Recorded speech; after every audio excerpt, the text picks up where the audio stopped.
Toma sibay mo tsunzelyani Kutin renging sibayan buka Leitin renging huang se kristalanitin Lal sunung robuy na kanlan se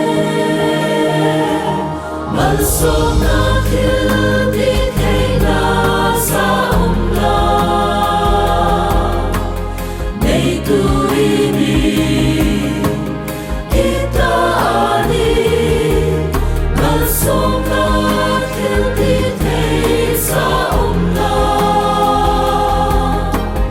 May tuwini kita ani Lalpa iswa Patiat fakpanung su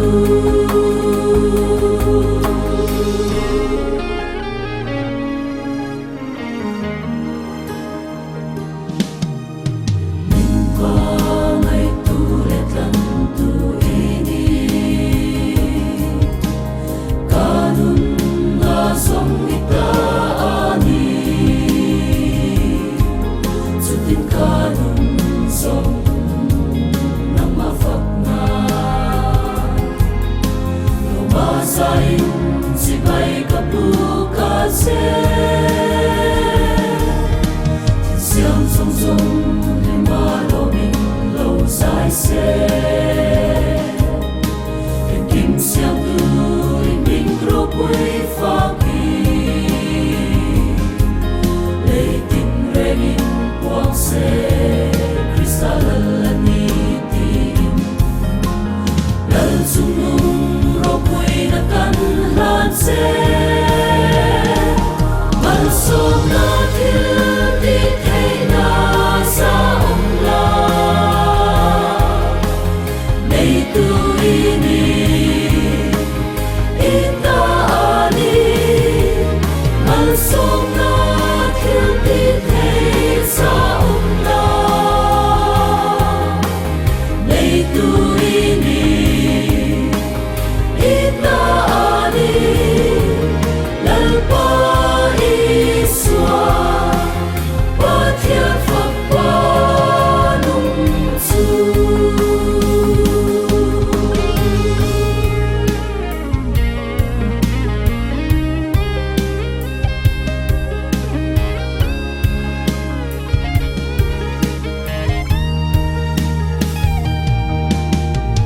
Mingpangay tulet lang tu ini Kanun lasong itaani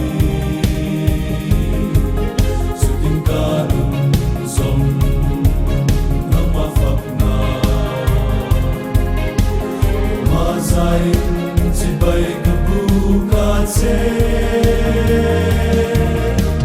Siyang song song lima loming low sai se Kim siyang luy ning robuy faki Leiting renging huang se kristalanitin Lal sunung robuy na kanlan se Malsong na kildi kay nasa umla May tuwini itaani Malsong na kildi kay sa umla May tuwini itaani Lalpa iswa Patiat fakpanung su Malsong na kildi kay nasa umla May tuwini